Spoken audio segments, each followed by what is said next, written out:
Saudari-saudaraku yang terkasih, berjumpa kembali bersama saya Inspirasiku di Antara. Renungan Harian Senin 15 Mei, Pekan Paskah yang ke-6. Semoga kita bersama keluarga, komunitas kita, selalu dalam keadaan baik, tetap sehat dan bersemangat. Marilah kita mengawali renungan kita hari ini dengan tanda kemenangan Kristus. Dalam nama Bapa dan Putra dan Roh Kudus. Amin. Allah Bapa sumber kebenaran, Engkau telah menjanjikan Roh Kudus kepada kami. Bukalah hati kami untuk menantikan kehadiran Roh-Mu dengan penuh sukacita. Dengan pengantaraan Yesus Kristus Putra-Mu Tuhan kami, yang bersama dengan Dikau dalam persatuan Roh Kudus, hidup dan berkuasa Allah sepanjang segala masa. Amin. Dalam nama Bapa dan Putra dan Roh Kudus. Amin. Inspirasi kita hari ini dari Injil Suci menurut Yohanes bab 15 ayat 26 sampai bab 16 ayat 4a. Marilah kita baca bersama-sama dan kita renungkan.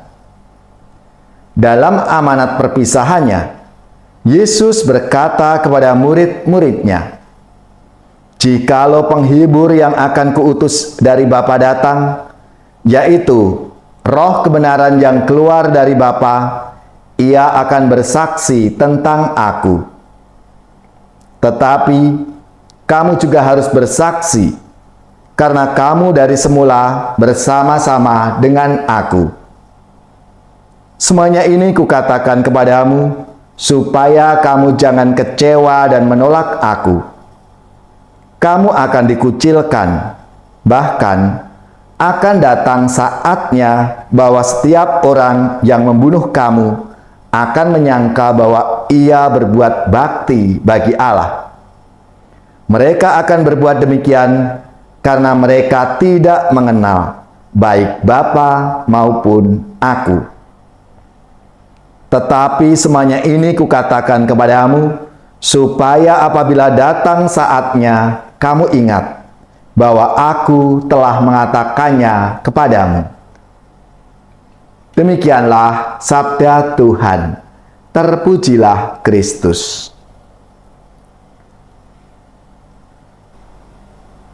Saudari-saudaraku yang terkasih, sabda Tuhan hari ini mengisahkan panggilan kita sebagai murid-murid Kristus untuk menjadi saksinya.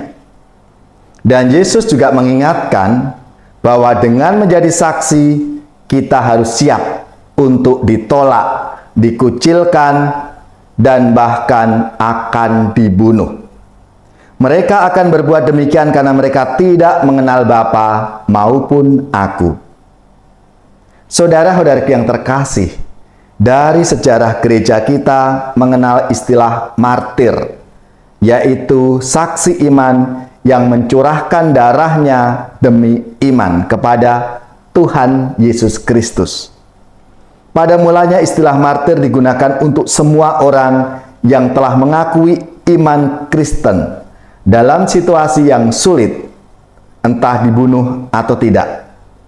Namun sejak masa penganiayaan pada abad ketiga, sebutan martir dibatasi hanya pada orang-orang yang menumpahkan darah demi iman kepada Kristus.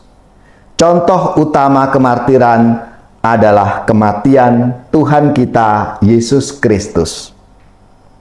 Saudara-saudariku yang terkasih, misi Rasul adalah bersaksi, mengikuti suara Roh Kudus. Demikianlah Rasul Paulus dan Silas sampai ke Filipi di Makedonia, dan di sana mereka mewartakan Injil Tuhan dan mendapatkan pengikut Yesus. Lydia beserta keluarganya minta dibaptis. Ketaatan kepada Roh Tuhan untuk bersaksi membuahkan hasil yang baik, karena jemaat Filipi nanti merupakan jemaat kesayangan Paulus. Tugas bersaksi merupakan salah satu pesan terakhir Yesus dalam perjamuan malam terakhir. Namun selain hasil baik yang dipetik, Tuhan Yesus juga memperingatkan kepada para muridnya bahwa menjadi saksinya itu resikonya besar, berat, yang akan menyertai mereka sebagai saksi-saksi Kristus. Misalnya penolakan, pengucilan, bahkan penganiayaan dan ancaman maut akan membayangi tugas luhur sebagai saksi-saksi Kristus. Walaupun begitu, Roh Penghibur akan menguatkan dan membimbing para saksi Kristus. Saudari-saudaraku yang terkasih, Injil memang tetap harus diberitakan kepada bangsa-bangsa, sekalipun dunia menentang, menangkap, dan memenjarakan para saksi Kristus. Roh Kudus akan tampil membela dan berbicara dengan caranya sendiri. Tidak ada jalan yang instan untuk mencapai keberhasilan sebagai saksi-saksi Kristus. Pertanyaan refleksi untuk kita semua, siapkah aku menjadi saksi Kristus dalam hidupku? Saudara-saudaraku yang terkasih, marilah kita semua seturut teladan saksi utama, yaitu Tuhan kita Yesus Kristus. Kita pun diajak untuk berani menjadi saksinya dalam kehidupan kita masing-masing. Karena Tuhan Yesus akan membimbing, akan menuntun melalui Roh Kudus-Nya yang akan menyertai kita senantiasa. Marilah kita mohon rahmat-Nya supaya kita berani untuk menjadi saksi-saksi Kristus dalam hidup kita masing-masing.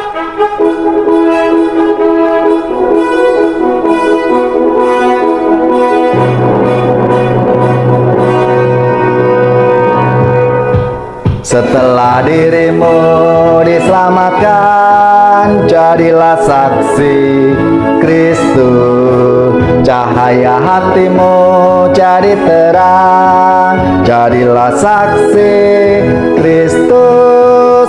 Tujuan hidupmu jadi nyata, jadilah saksi Kristus. Setelah dirimu kau tinggalkan, jadilah saksi Kristus. Kehidupan baru kau dapatkan, jadilah saksi Kristus. Api cinta Kristus kau kobarkan, jadilah saksi Kristus. Di saat hatimu jadi hampa, jadilah saksi Kristus. Tiada hasratmu dalam karya, jadilah saksi Kristus. Tiada harapan kan berjuang, jadilah saksi Kristus.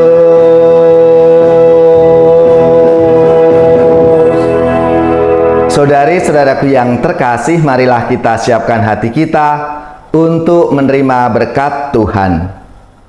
Semoga saudari-saudara sekalian, keluarga-keluarga dan komunitas kita, orang-orang yang kita doakan, mereka yang sakit, yang menderita, seluruh tugas, belajar, pekerjaan, usaha serta karya pelayanan kita, dibimbing, dilindungi dan diberkati oleh Allah yang Maha Kuasa, Bapa dan Putra dan Roh Kudus.